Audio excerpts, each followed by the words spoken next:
Because what does it mean?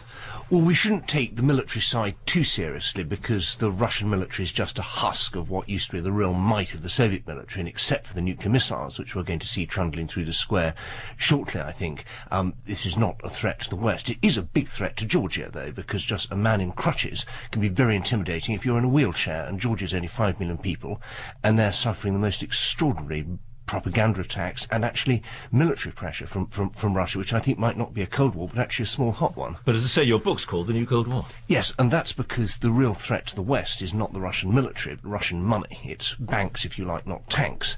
And it's also the use of gas diplomacy to divide and rule Europe, which Russia's done very successfully, to the point that Germany now puts its relations with Russia ahead of its relations with its supposedly East European allies, both in the EU and in NATO. You say, Edward Lucas, not a direct military threat to us, fairly obviously. But if there is a threat to some of Russia's neighbours, then we become involved sooner or later, don't we?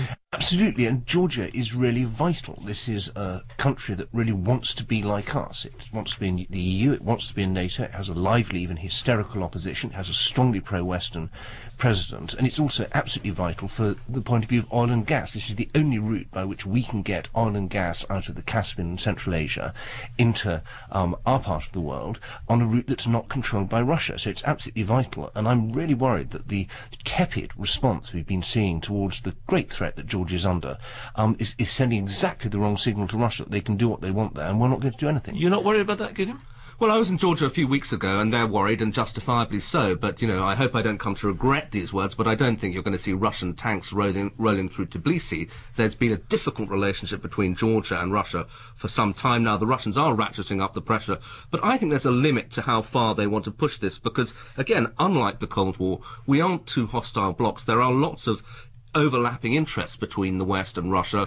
The Russians have big economic interests in the West, and we have big economic interests there. But allowing for that, how far should we let them push it, assuming we have any say in the matter at all?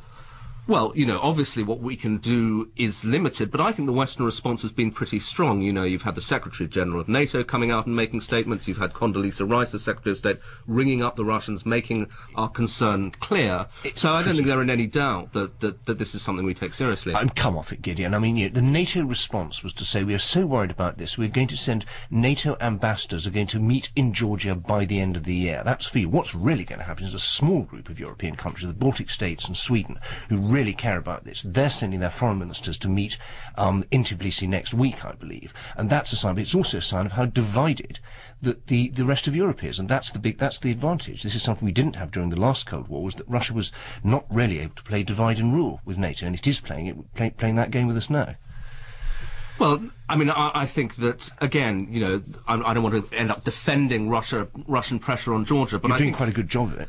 No, I mean, I'm absolutely not. But I think you know, you've got to sit rationally here in London or Washington and try to put it in a bigger picture.